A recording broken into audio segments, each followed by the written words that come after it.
Mi nombre es Marcelo José Melero y les doy la bienvenida a esta actividad docente a distancia del curso de Medicina A, año 2020, de la primera cátedra de Medicina de la Facultad de Medicina de la Universidad de Buenos Aires, dedicada a los síndromes de inmunodeficiencia. Los objetivos de esta presentación son reconocer los síntomas y signos que requieren la investigación de un síndrome de inmunodeficiencia en los adultos, identificar los mecanismos biopatológicos y los microorganismos que causan las infecciones en estos casos y finalmente presentar una estrategia para utilizar en el diagnóstico diferencial de un síndrome de inmunodeficiencia.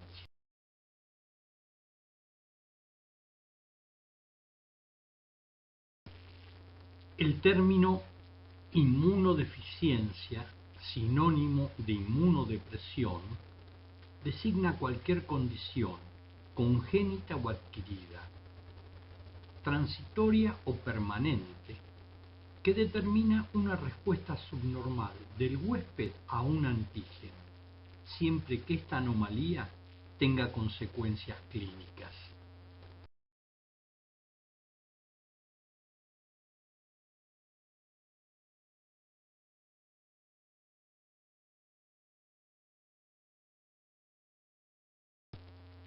En la imagen se observa al actor John Travolta, que en su juventud filmó una película basada en un hecho de la vida real.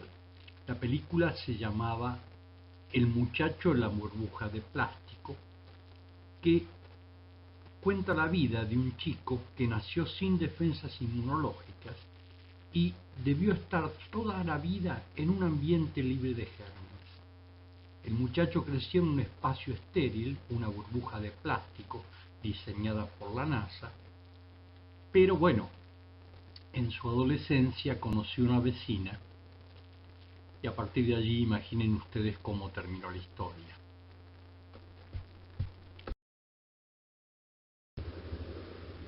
Con la intención de facilitar la interpretación de los mecanismos biopatológicos y los síntomas y signos de los síndromes de inmunodeficiencia, vamos a hacer un breve repaso de los mecanismos de defensa del huésped que están representados por el sistema inmunológico. Este está integrado por una red compleja e intrincada de moléculas, células que tienen progenitores hematopoyéticos como los polimorfos nucleares, macrófagos y distintos tipos de linfocitos, tejidos y órganos.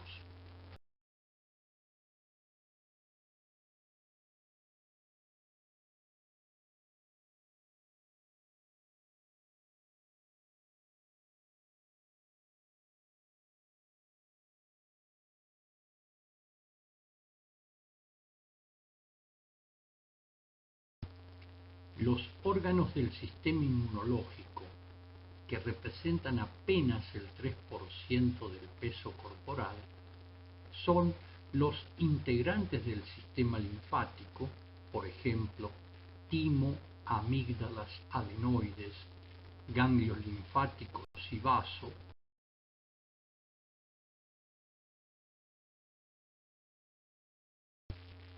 a los que se agregan el tejido linfático que está en órganos no linfoides, por ejemplo el apéndice secal o las placas de Peyer del intestino delgado, y los linfocitos circulantes que quedan retenidos en diferentes estructuras anatómicas. Y el segundo componente del sistema inmunológico es la médula ósea.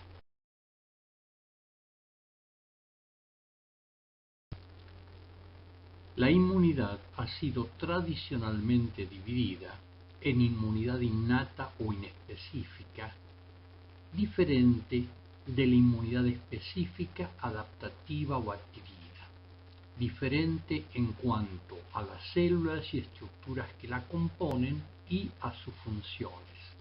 Algo así como el dios romano Janus, que tenía dos caras, la del comienzo y la de la finalización de las cosas, pero que estaban sólidamente unidas en un cuerpo común.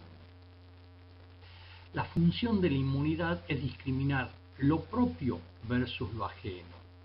En el caso de los humanos, diferenciar los microorganismos patógenos y las proteínas extrañas no infecciosas de las proteínas normales del huésped.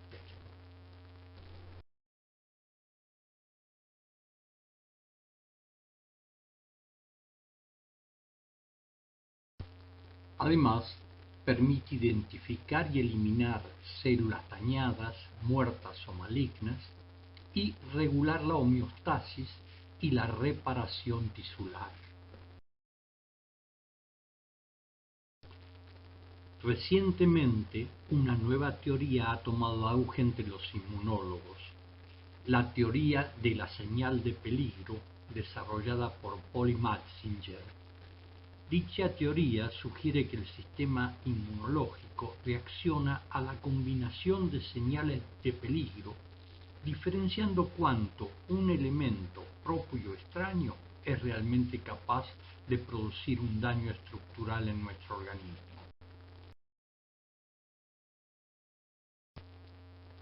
La inmunidad innata o inespecífica está constituida por las barreras anatómicas. De estas, la más trascendente es la piel. En la imagen que estamos mostrando, la lesión ampollar de la piel hace que la paciente que padece la enfermedad sea inmunodeprimida porque la primer gran barrera anatómica está rota. No solamente la piel, sino los epitelios del tubo digestivo, del aparato respiratorio, también constituyen la primera barrera de defensa del organismo. Y no solamente el epitelio como estructura histológica, sino algunas secreciones. A manera de ejemplo, el epitelio del estómago fabrica ácido, que aumenta el poder defensivo de la barrera anatómica. Las células características de la inmunidad innata o inespecífica son los fagocitos, típicamente los polimorfonucleares, a los que se agregan los monocitos que, cuando se estacionan en un tejido, se transforman en macrófagos. En la imagen estamos mostrando un monocito fagocitando al agente productor de la malaria.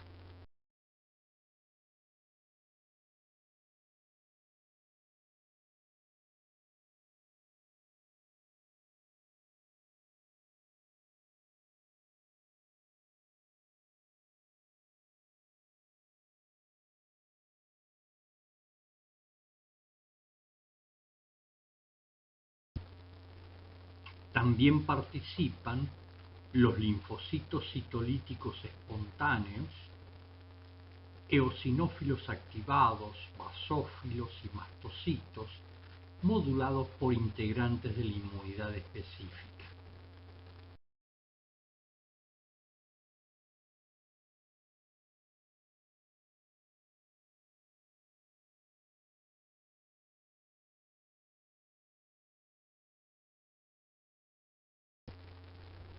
Y componentes humorales, como por ejemplo las proteínas del complemento, algunos reactantes de fase aguda y citocinas.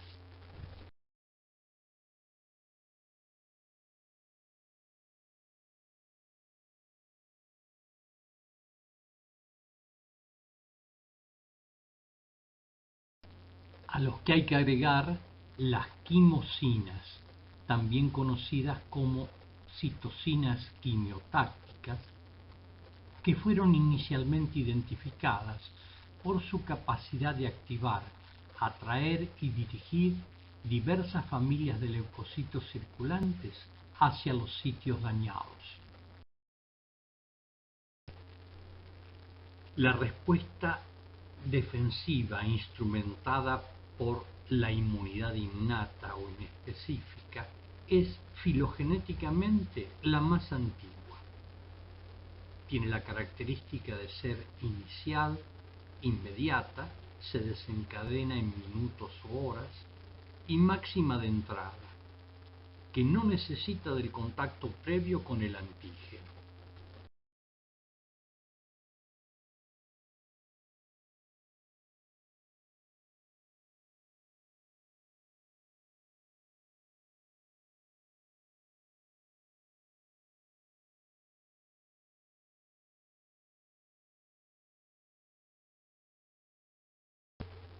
La inmunidad innata se activa cuando los receptores de reconocimiento de patrón o PPR, expresados por las células de la inmunidad innata, identifican la presencia de dos componentes. Uno, los patrones moleculares asociados con patógenos o PAMs, por ejemplo, lipopolisacárido endotóxico de los bacilos gram negativos, exotoxinas del estreptococo grupo A, toxinas del shock séptico del Staphylococcus aureus, ADN bacteriano producidos en un foco infeccioso o los patrones moleculares asociados con daño celular o tisular, también llamado DAMPs o alarminas.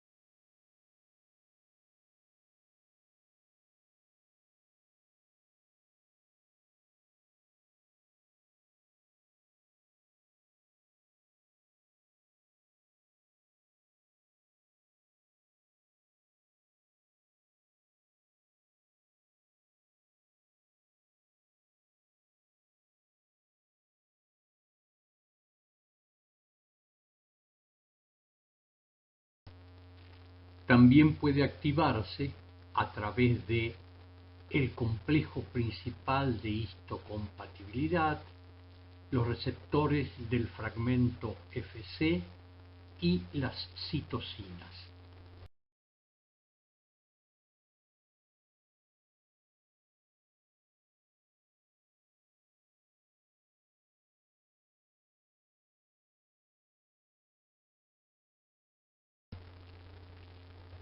La inmunidad específica, adaptativa o adquirida está integrada por células presentadoras de antígenos como las células dendríticas, los linfocitos B y los macrófagos. Las células dendríticas, especializadas en capturar y presentar antígenos a los linfocitos, son considerados un puente entre la inmunidad innata y la adaptativa, porque son atraídas y activadas por elementos de la inmunidad innata y permiten la sensibilización de los linfocitos T de la inmunidad adaptativa.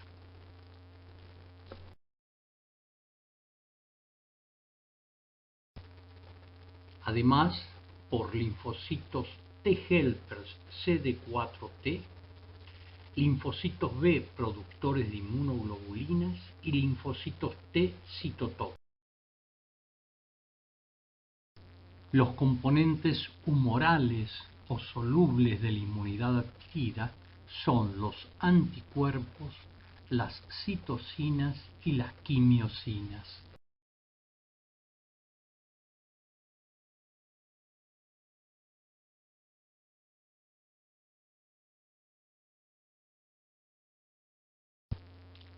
La inmunidad adquirida se activa por una íntima interacción de las células presentadoras de antígenos y los linfocitos T helper CD4T. Una vez que estos están activados, estimulan a los linfocitos B para producir anticuerpos, inmunoglobulinas, y preparan a los linfocitos T citotóxicos para destruir células. La producción de anticuerpos requiere de una función intacta de las células T. En consecuencia, algunos defectos de células T producen inmunodeficiencias combinadas celular y humoral.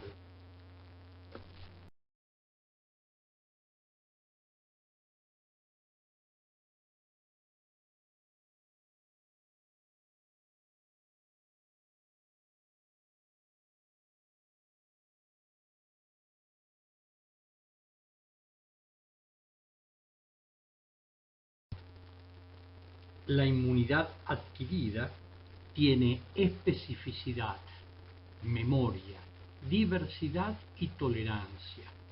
Esta respuesta es más lenta, tarda días o semanas y necesita del contacto previo con el antígeno, individualizado y memorizado.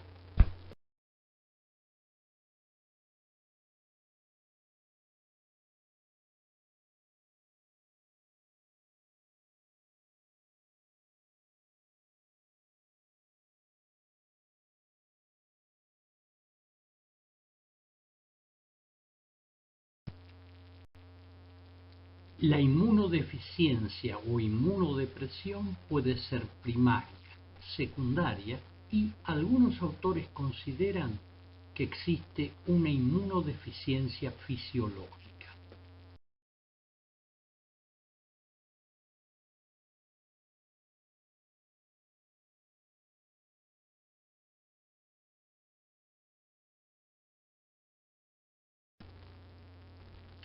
Los síndromes de inmunodeficiencia primaria son hereditarios, es decir, determinados genéticamente, y están representados por un grupo heterogéneo de aproximadamente 120 defectos genéticos causantes de más de 150 formas de inmunodeficiencia que se diagnostican habitualmente en los niños.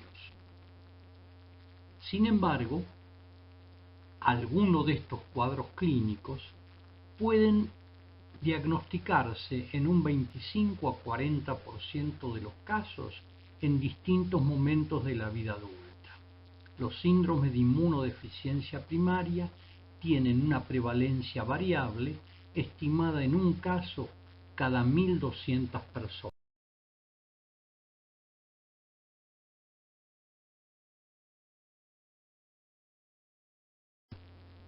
Los síndromes de inmunodeficiencia secundaria son mucho más frecuentes que los de inmunodeficiencia primaria y son debidos a alteraciones adquiridas que producen un daño en cualquiera de los componentes del sistema inmunológico, tanto innato como adaptativo, que previamente era normal.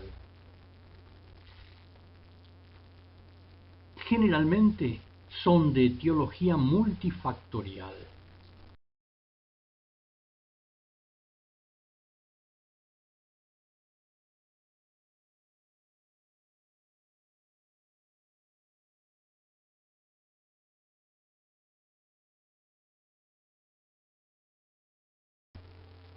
Y una gran variedad de factores extrínsecos son capaces de alterar el funcionamiento del sistema inmunológico, tales como las infecciones, el uso de medicamentos, condiciones ambientales adversas, enfermedades metabólicas y otras situaciones de estrés para el organismo.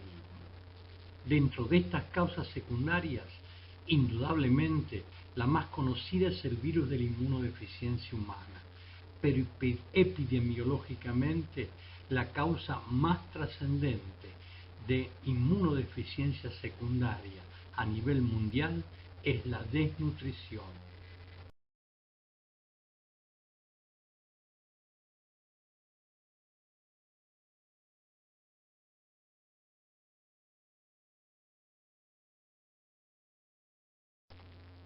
En las últimas décadas, la población de pacientes con inmunodeficiencia secundaria se ha incrementado vertiginosamente como consecuencia de algunas prácticas sociales como el sexo no seguro y el consumo recreacional de drogas por vía intravenosa, asociados con la infección del virus de la inmunodeficiencia humana.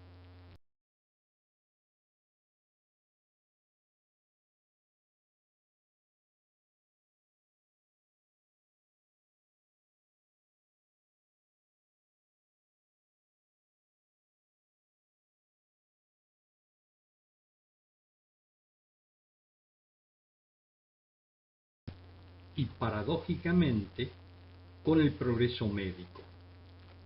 Debido al tratamiento del cáncer con esquemas combinados de quimioterapia, el uso de corticoides, fármacos citotóxicos y agentes biológicos en enfermedades inflamatorias como las colagenopatías, los síndromes vasculíticos, la enfermedad inflamatoria intestinal y en el trasplante de órganos.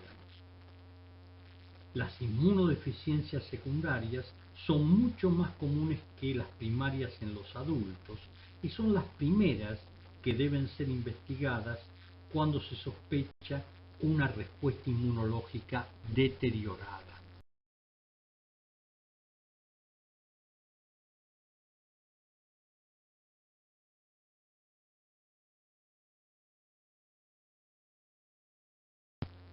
Las causas frecuentes de inmunodeficiencia secundaria son la desnutrición grave y la pérdida proteica, como la que acontece en el síndrome nefrótico, la enteropatía perdedora de proteínas y en los grandes quemados.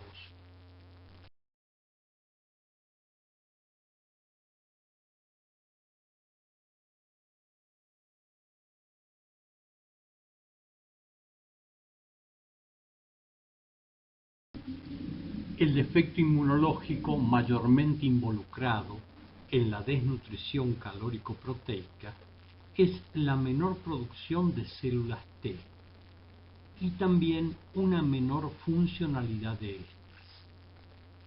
El déficit de micronutrientes contribuye a la alteración de las barreras mucosas, facilitando la entrada de diversos patógenos.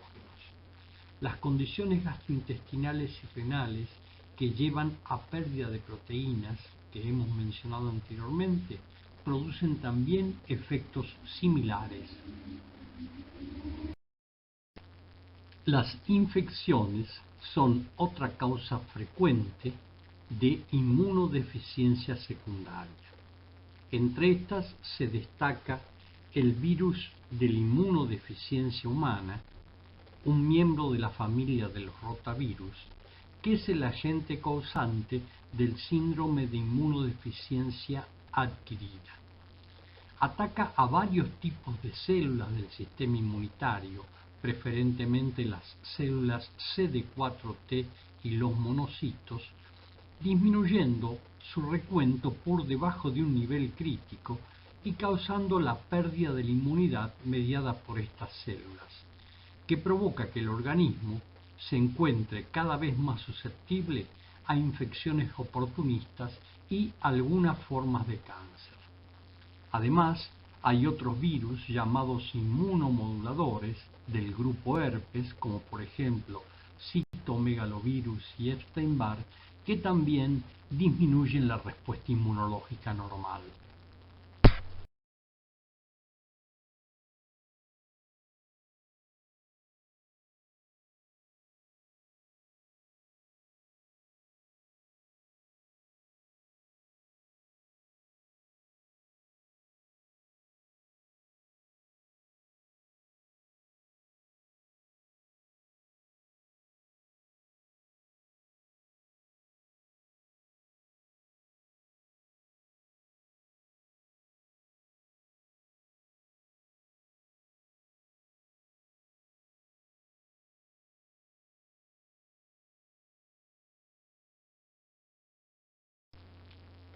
El consumo de fármacos es otra causa frecuente de inmunodeficiencia secundaria o adquirida.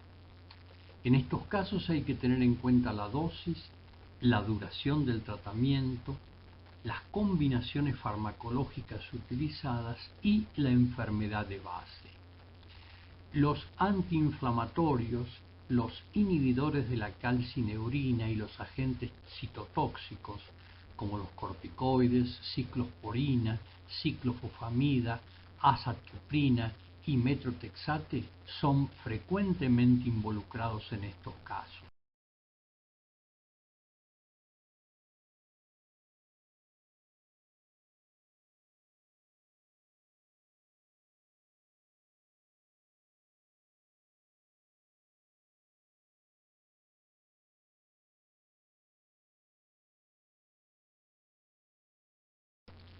a los que hay que agregar los fármacos llamados inmunomoduladores, agentes biológicos diseñados por ingeniería genética, como el rituximab, que es un anticuerpo monoclonal quimérico que se une de forma específica a la molécula CD20 humana que está presente en las células B, el infliximab y el etanercept, que actúan antagonizando citocinas específicas de la inmunidad,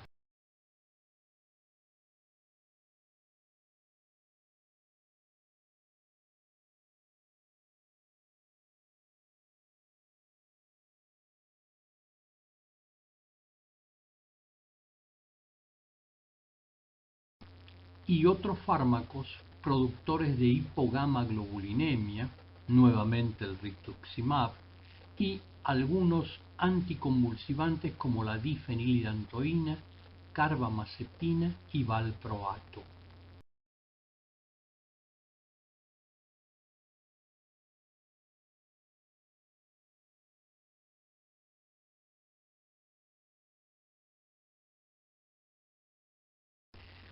A veces, el síndrome de inmunodeficiencia secundaria es la consecuencia de neoplasias que afectan los órganos que participan directamente de la inmunidad, como los síndromes linfoproliferativos, que enferman el aparato ganglionar, las leucemias agudas ciclónicas y los mielomas, que afectan la médula ósea, y menos frecuentemente como consecuencia de tumores sólidos. Enfermedades metabólicas como la diabetes mellitus, la uremia y las hepatopatías crónicas alteran la inmunidad. A manera de ejemplo, en la diabetes mellitus se modifica negativamente la fagocitosis y la quimiotaxis, como también la respuesta linfoproliferativa. Y los pacientes urémicos tienen un riesgo 6 a 16 veces más alto de padecer tuberculosis.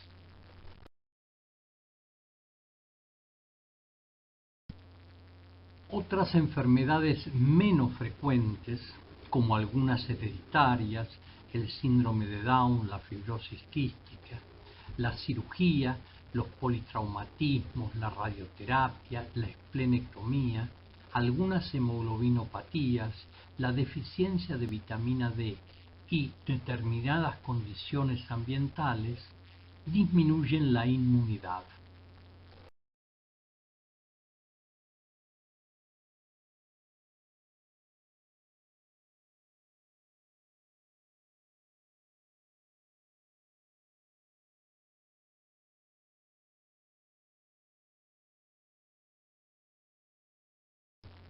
Los pacientes esplenectomizados son un grupo de consideración especial porque son muy susceptibles a desarrollar infecciones graves por gérmenes capsulados. A manera de ejemplo, la mortalidad por sepsis por Streptococcus pneumoniae puede alcanzar en estos enfermos un 50 a 70%. Como ya mencionamos, algunos autores hacen referencia a estados de inmunodeficiencia fisiológicas, representados inicialmente por las edades extremas de la vida. Los prematuros constituyen un grupo de riesgo conocido de estado inmunodeficiente. Ello se debe fundamentalmente a que carecen, por un lado, de órganos linfoides secundarios maduros, y por otro lado, dada su prematurez, no alcanzan a lograr una concentración adecuada de inmunoglobulinas IgG por traspaso materno antes de las 32 semanas de gestación. Y en los ancianos está demostrada una declinación progresiva de la función inmunológica, consecuencia del proceso natural de envejecimiento del sistema inmunitario denominado inmunosenescencia. El otro estado fisiológico de inmunodeficiencia sería el de la mujer embarazada, condición que es indispensable para que ésta tolere el desarrollo de proteínas ajenas en su organismo.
Los defectos en la respuesta inmunológica que afectan a la inmunidad adaptativa son mucho más frecuentes en la práctica asistencial que aquellos que alteran la inmunidad innata.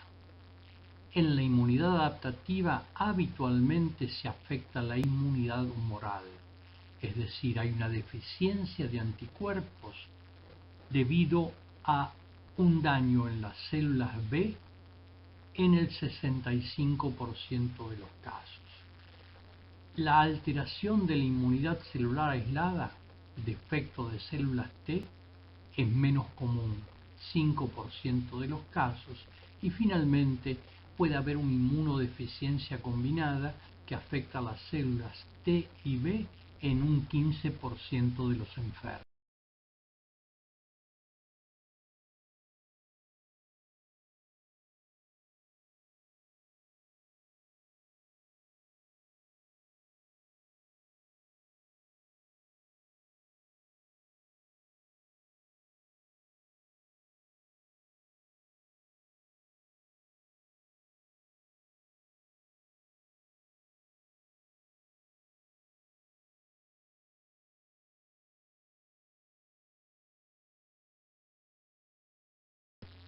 Aproximadamente el 15% de los defectos en la respuesta inmunológica están representados por alteraciones en la inmunidad innata, de las cuales la alteración de la fagocitosis es más común que las alteraciones del sistema de complemento.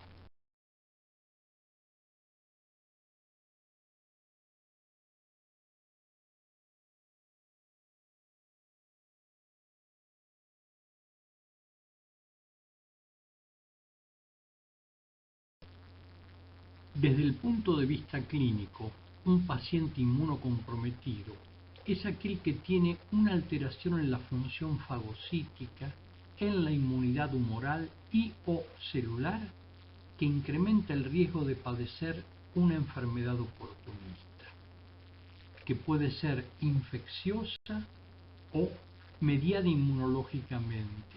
Por ejemplo, una tiroiditis autoinmune, anemia hemolítica inmunológica, celiaquía, vitiligo.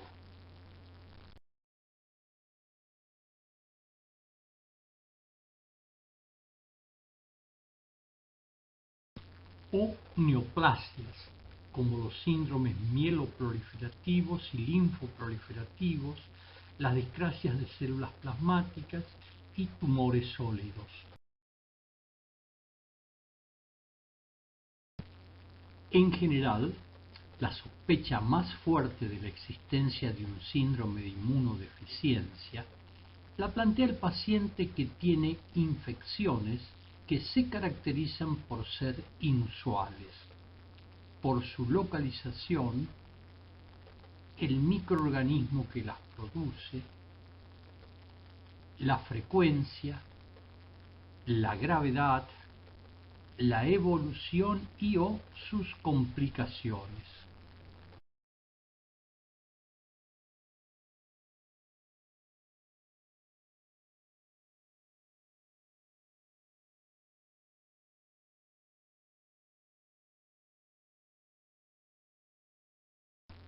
Las siguientes características clínicas de las infecciones son signos de alarma, una bandera roja, que sugieren la presencia de un síndrome de inmunodeficiencia subyacente. En primer lugar, las infecciones provocadas por microorganismos de muy baja virulencia, llamados patógenos oportunistas. A veces, la etiología de la primera infección indica la existencia de una inmunodeficiencia, por ejemplo, la neumonía por Pneumocystis jirovecii, marcadora de un síndrome de inmunodeficiencia adquirida.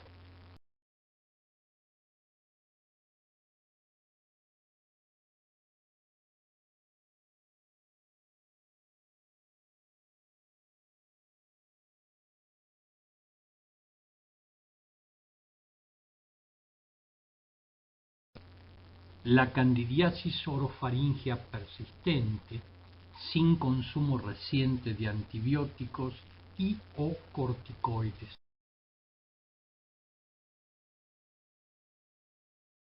O una meningoencefalitis por Cryptococcus neoformans, también llamado torula histolitis.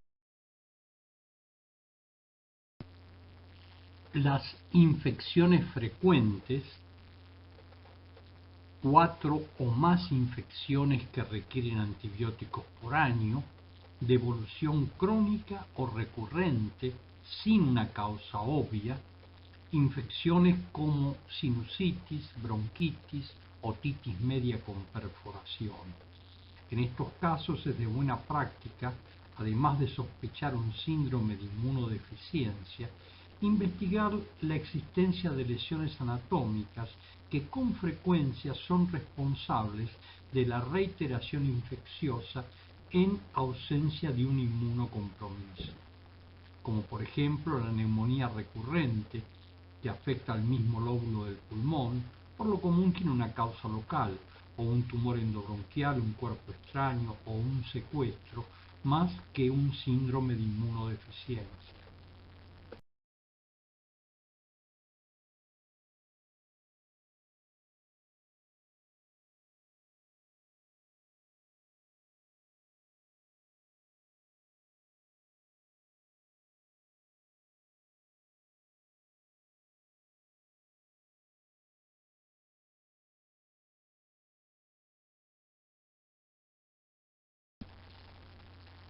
Teniendo en cuenta la gravedad, haber padecido 2 o más infecciones bacterianas graves, como osteomielitis, celulitis, meningitis, septicemia, o haber tenido en el curso de una infección bacteriana complicaciones inesperadas.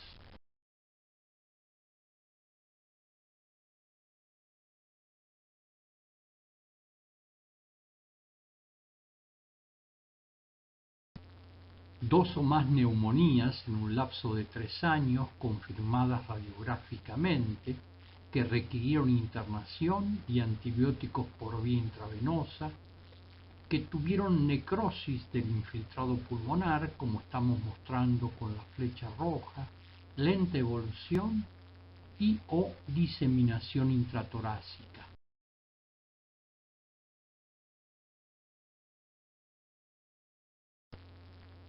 Abscesos profundos o recidivantes, por ejemplo en la piel y partes blandas, ganglios linfáticos y otras localizaciones. En la imagen de la izquierda estamos mostrando un absceso de piel y partes blandas por un microorganismo de baja virulencia que es el Actinomyces odontolíticos, y en la tomografía de la derecha, marcado con la flecha roja, un absceso del psoas por tuberculosis en un paciente que tenía SIDA.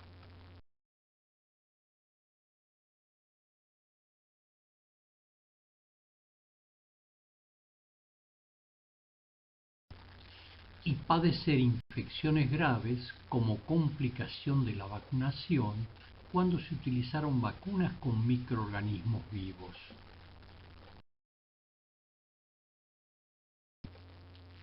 Como ya mencionamos, siempre deben descartarse anormalidades anatómicas. Por ejemplo, una estenosis bronquial en la neumonía recurrente en el mismo territorio anatómico pulmonar, rinitis alérgica en los pacientes que tienen sinusitis recurrente, insuficiencia venosa crónica en aquellos con celulitis recurrente.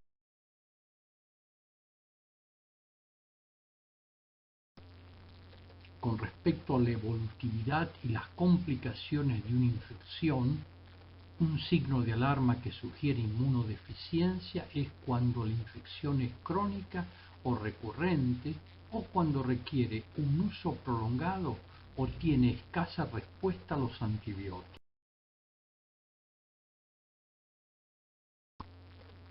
Otros signos de alarma son la diarrea crónica y pérdida inmotivada de peso, especialmente cuando es producida por Campylobacter o Cryptosporidium. La fiebre prolongada o recurrente de causa no clara,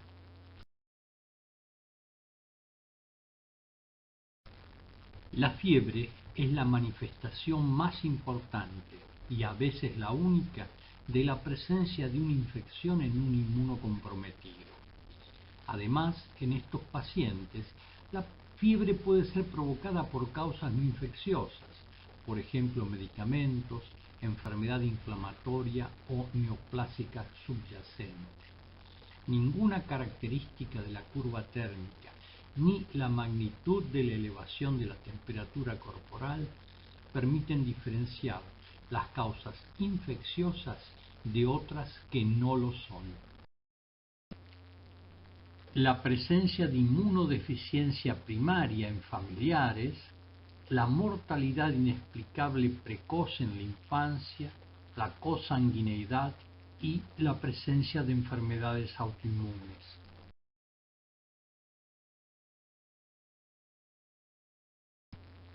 Se debe tener en cuenta que hay pistas no infecciosas porque hasta un 6% de los enfermos con inmunodeficiencia primaria no tienen infecciones. Y estas pistas no infecciosas son la pérdida precoz de la dentición adulta, las úlceras aftosas recurrentes, la lenta curación de las heridas y la diarrea crónica.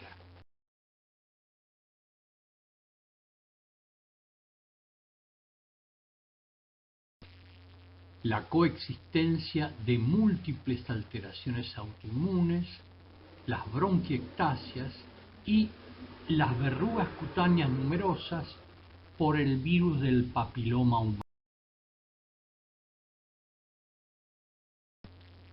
Las infecciones más comunes en los síndromes de inmunodeficiencia son las respiratorias, la sinusitis y la neumonía, y las sistémicas, bacteriemias y meningitis.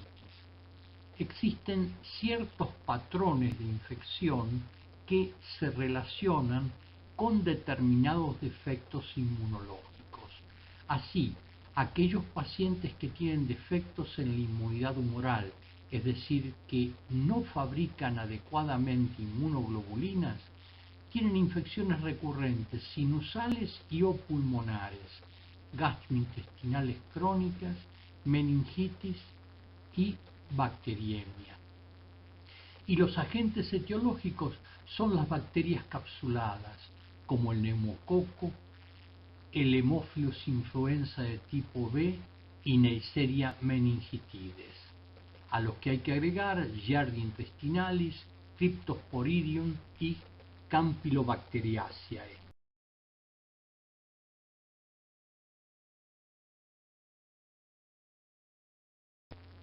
En los pacientes que tienen defectos en la inmunidad mediada por células, las infecciones características son progresivas por virus benignos, en realidad virus de baja agresividad, patógenos oportunistas intracelulares, hongos y la posibilidad de desarrollar infección cuando son vacunados con microorganismos vivos. Los agentes etiológicos son los virus del grupo herpes, las micobacterias tuberculosas y no tuberculosas, Pneumocystis jirovecii, cándida y especies de criptococos. El ejemplo más característico de este grupo es el paciente con un síndrome de inmunodeficiencia adquirida.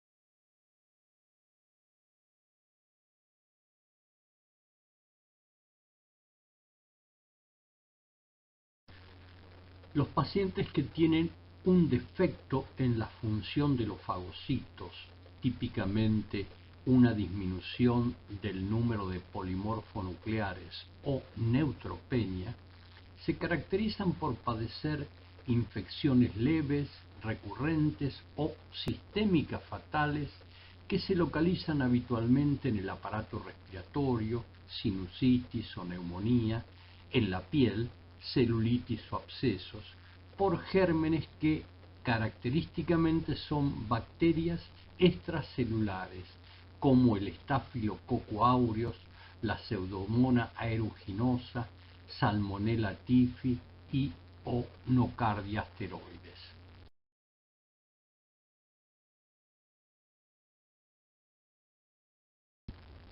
Finalmente, los pacientes inmunodeficientes por defectos congénitos del complemento se caracterizan por tener infecciones piogénicas recurrentes e inexplicadas porque el recuento de leucocitos polimorfonucleares y linfocitos, la concentración sérica de inmunoglobulinas y la respuesta específica de anticuerpos son normales.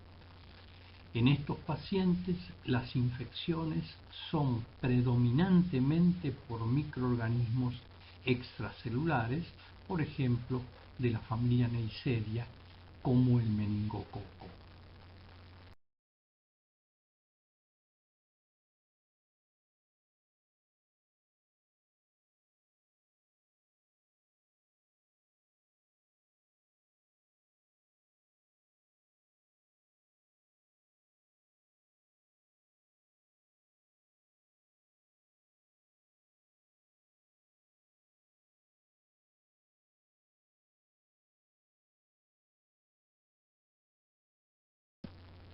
Los pacientes adultos portadores de un síndrome de inmunodeficiencia secundaria, con un criterio estrictamente práctico, cuando ésta es secundaria a otra enfermedad o un tratamiento, se agrupan en tres categorías que, si bien representan una simplificación del problema, tienen trascendencia desde el punto de vista asistencial.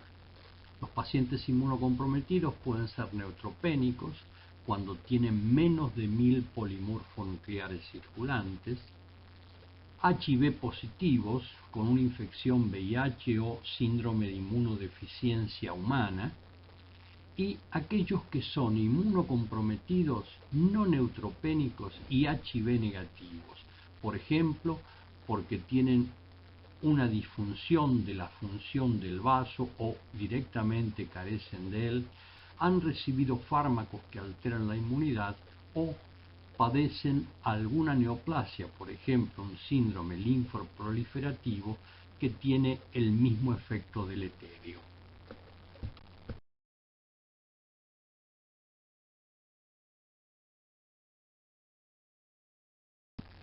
Se debe tener presente que en los adultos las inmunodeficiencias adquiridas o secundarias son la causa más común de infecciones recurrentes. La infección por el virus de la inmunodeficiencia humana y el tratamiento inmunosupresor de las neoplasias, el trasplante de órganos y las enfermedades autoinmunes que puede provocar una deficiencia de la función de los fagocitos o neutropenia, de la inmunidad celular y humoral son las causas más comunes de inmunodeficiencias secundarias. Y que en la práctica estos defectos inmunológicos que presentamos de manera separada para su mejor comprensión aparecen muchas veces asociados en el mismo paciente. A manera de ejemplo, un paciente que tiene un linfoma no Hodgkin tiene, por ejemplo, múltiples catéteres venosos que alteran la indemnidad de la piel. Además, ha recibido corticoides y poliquimioterapia que alteran la función fagocítica porque producen neutropenia y la inmunidad celular mediada por las células T y la humoral mediada por las células B.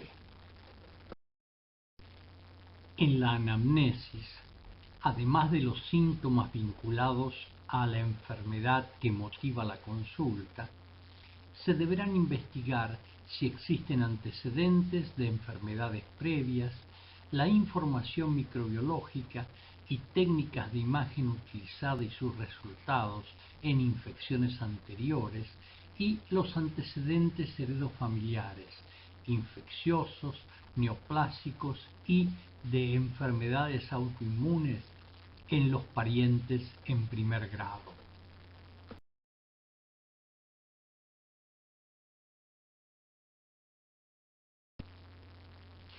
En el examen físico, además de los signos de la enfermedad actual, deberán buscarse signos de enfermedades subyacentes, secuelas de infecciones recurrentes y valorar el índice de masa corporal, la semiología de las amígdalas, los ganglios linfáticos, el hígado y el vaso.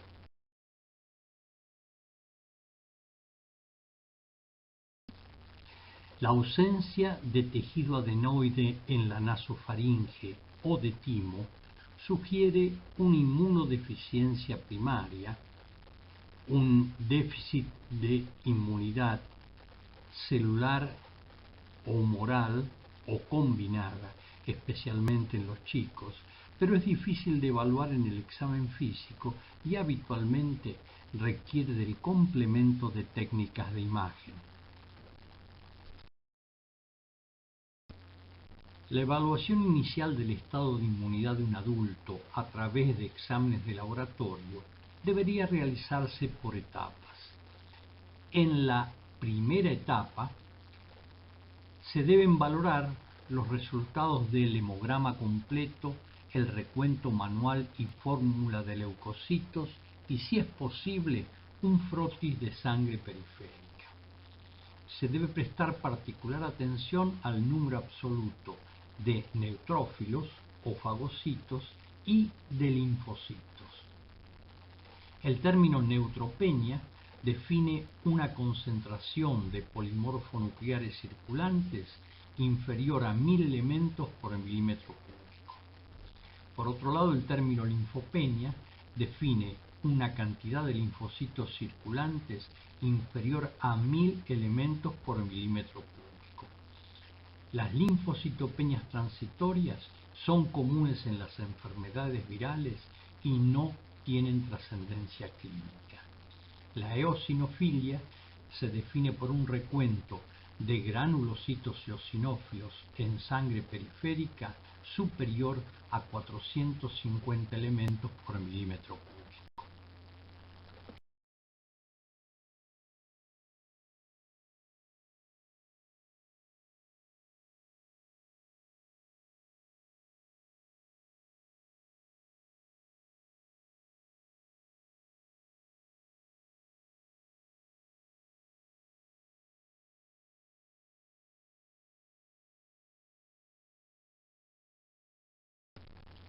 El proteinograma electroforético y la inmunofijación de proteínas séricas.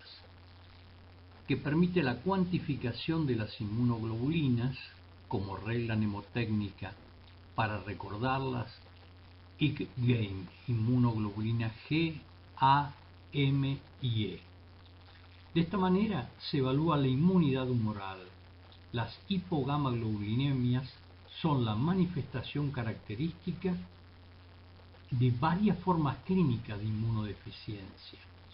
También pueden cuantificarse anticuerpos IgG específicos de vacunaciones o de infecciones específicas previas.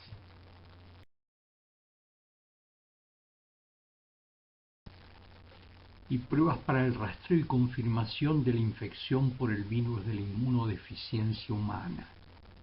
La prueba más común es la realizada por técnica ELISA. Actualmente existe ya la técnica ELISA de cuarta generación que detecta en forma simultánea la presencia de anticuerpos contra el HIV-1 y el HIV-2, así como la presencia del propio virus a través del antígeno P24 del HIV-1.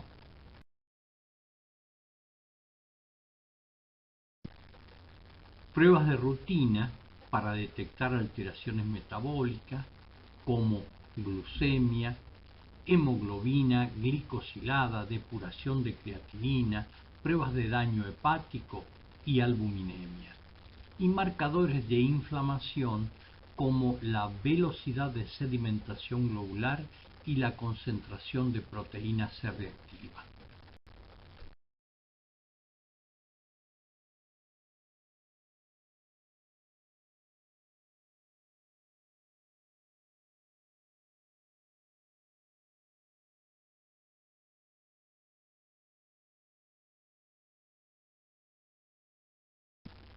También deben solicitarse pruebas cutáneas de hipersensibilidad retardada que evalúan la inmunidad celular a través de la respuesta cutánea, la formación de una pápula, que se genera a continuación de la inyección intradérmica de un grupo de antígenos a los que el individuo ha estado seguramente expuesto.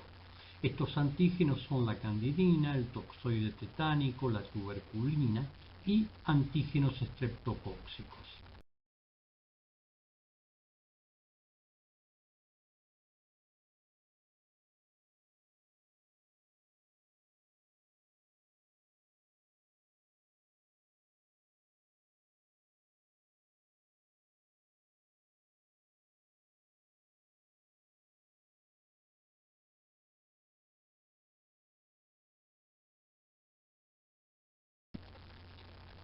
En una segunda etapa se puede medir la respuesta de anticuerpos. Por ejemplo, la concentración de anticuerpos antineumococo que después de aplicar la vacuna de 23 polisacáridos debe cuadruplicar su concentración sérica. También se puede evaluar las poblaciones linfocitarias por citometría de flujo con un protocolo básico para medir el valor absoluto y relativo de los linfocitos T, los linfocitos T citotóxicos y helpers, los linfocitos B y las células natural killer.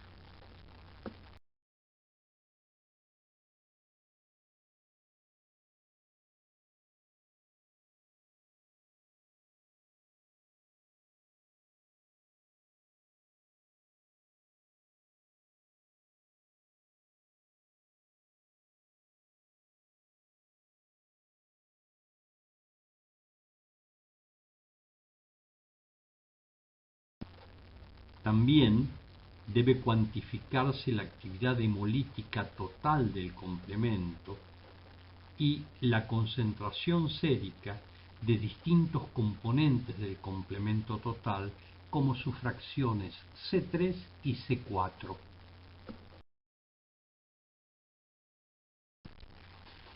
En una tercera etapa, y con la colaboración de un colega especializado en inmunología, se puede medir la capacidad oxidativa de los neutrófilos, que es una prueba que indica cómo es la función de los polimorfos nucleares, y, si es necesario, volver a revisar las subpoblaciones linfocitarias por citometría de flujo con un protocolo extendido.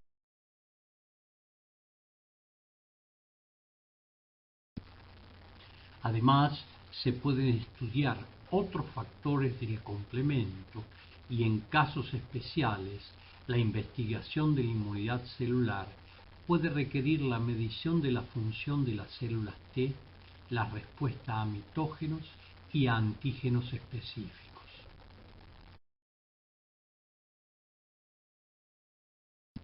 A veces pueden ser necesarios estudios especiales como el cariotipo con metotrexate, una prueba denominada FISH, la medición de la concentración de alfa-fetoproteína, antígeno carcino embrionario, la paratormona molécula intacta y biopsias de intestino, ganglios linfáticos y médula ósea.